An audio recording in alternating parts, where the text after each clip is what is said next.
we are now holding in custody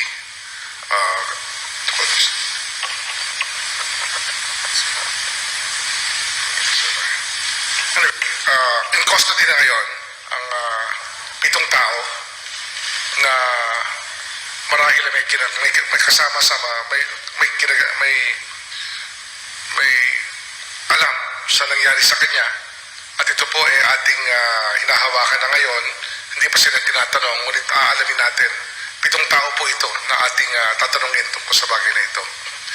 Dahil nga sa mga investigasyon na nagaganap noong huling araw, marami na ho tayo nakakausap, marami na ho nagpapaliwanag. At may 7 pa hong tao tayong kinuha na maaring ito na ang magpapaliwanag at magtuturo na ang pagkamatay ni John Villamor ay isang hindi po aksidente, hindi po atake na natural, ngunit isa pong pinagplanuhang kamatayan. Kaya ito po ay malinaw na malinaw po ngayon. Kaya kakausapin po namin yung 7 tao. Yung mahalaga lang sa 7 na in custody ngayon is that they can validate that John Villamor was actually killed.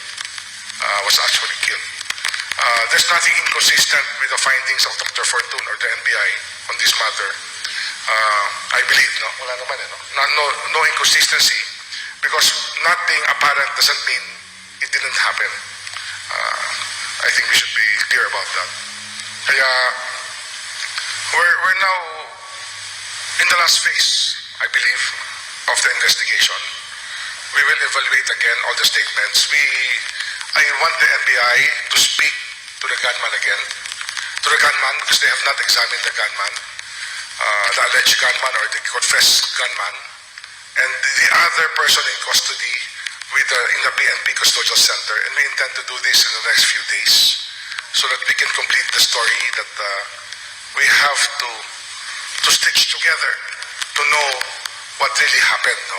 We can operate on the basis of the statement made by the confessed gunman, but I think that there are other questions that we have to ask about this matter. Of course, we're awaiting the report of the Anti-Money Laundering Council on the bank account. There are other factors we're trying to get in to the front so that we can examine them. But this case is almost over. I mean, the investigation is almost over.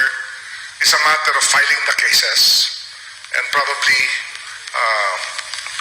being able to identify masterminds in this case. We are saying masterminds because in the plural, because we are drawing out 2 persons of interest as masterminds, but we cannot say their names now because we have to determine everything, and we don't want to violate any rights of anybody. We're just here to make sure that we conduct everything in accordance with law. Decisions, and all the details are in the report. Okay, that's why it's 6 pages long. It's very much detailed. I'll just focus on the front sheet where it has pathologic diagnosis and what we call the opinion. All right, and so to summarize,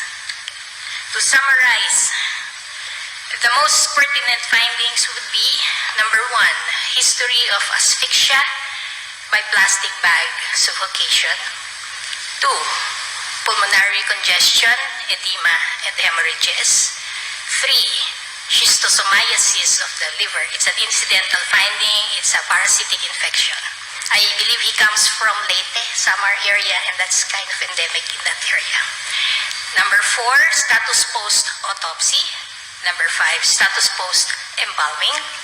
Number 6, evidence of medical intervention consisting of a needle puncture mark on the dorsal right hand. Well, I saw this on, zooming in on the pictures, and I'm not too sure at this point if the Bucor Hospital did this, because sometimes when you bring bodies to the hospital, they automatically try and look for a vein there. I don't have records of what they did, what they saw in that hospital, but this is not really that significant. All right, and then I have here an opinion, and it reads: this is the case of a 42-year-old male who was an inmate incarcerated at the New Bilibid prison when he was allegedly found unresponsive and pronounced dead at the NBP hospital on October 18, 2022. The cause of death was certified as, in quotation marks, dead on arrival, undetermined, for autopsy.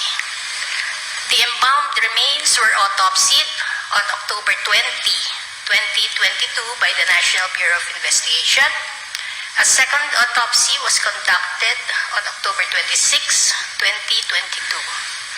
There is information that he expressed fear for his life shortly before his demise and that he died from suffocation by means of a plastic bag over his head. The autopsy findings showed no gross morphologic cause of death, and this is consistent with the reported asphyxia. Limitations were encountered in the examination due to the postmortem interval, the previous embalming, and autopsy. Preliminary urine toxicology showed methamphetamine. Based on available information regarding the circumstances surrounding death, the manner is homicide. Okay, so when I was constantly discussing the case with Secretary Remulla, and at first I said I did not find anything, meaning he was not sick of something serious, no significant injuries also. So external and internal findings were negative, and at first I was about to say that. That's it. There's no cause of death, and the manner would be classified as what we call undetermined. However, information trickled in. I noted it here, and this is very important, that he had an inkling that he was in danger, and true enough, shortly after, he died. And this sense, this feeling of impending death actually was transmitted to someone, and this information is credible. So I have to consider that. So I was about to write as manner of death, probable homicide. However, again, additional information was that there's an account of someone now explaining how he died. And I remember Secretary Remulla asking me, plastic bag. And I said, puede. Actually, puede. So when you look at a case like this, it's totality of evidence. When I refer to manner, it is how the person died. Cause would be why. Okay? And to say how, you have to look at everything, including the circumstances. And I really had to factor in the two things, that he knew he was about to die, and he did. And two, that someone actually offered an explanation of, cause.